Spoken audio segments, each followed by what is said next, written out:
ติดตามข่าวจากศูนย์ประชาสัมพันธ์สำนักงานพัฒนาภาค 5 หน่วยบัญชาการทหารพัฒนาครับเมื่อวันที่ 13-14 มกราคม 2569 กองบัญชาการกองทัพไทยโดยผู้บังคับหน่วยพัฒนาการเคลื่อนที่ 53 สำนักงานพัฒนาภาค 5 หน่วยบัญชาการทหารพัฒนาให้การต้อนรับพลเอกสราวุธจันทร์พุ่มผู้บัญชาการหน่วยบัญชาการทหารพัฒนาและคณะในโอกาสตรวจติดตามความคืบหน้า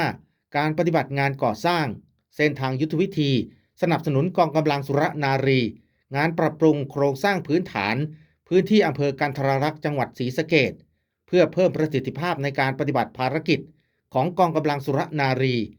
ในการนี้ผู้บัญชาการหน่วยบัญชาการทหารพัฒนาได้ตรวจเยี่ยมและมอบสิ่งของบำรุงขวัญแก่กำลังพลที่ปฏิบัติหน้าที่แนวชายแดนไทยกัมพูชาโดยมีพลตรีณัฐพงษ์พรหมสอนผู้อำนวยการสำนักงานพัฒนาภาค 5หน่วยบัญชาการทหารพัฒนาและพันเอกรณชัยเวียงวงศ์รองผู้อำนวยการสำนักงานพัฒนาภาค 5หน่วยบัญชาการทหารพัฒนาร่วมให้การต้อนรับณอำเภอกันทรลักษณ์จังหวัดศรีสะเกษขอบคุณภาพและข่าวจากฝ่ายกิจการพลเรือนหน่วยพัฒนาการเคลื่อนที่ 53ผมจ่าสิบเอกพัฒนพงษ์บัวงามศูนย์ประชาสัมพันธ์สำนักงานพัฒนาภาค 5หน่วยบัญชาการทหารพัฒนา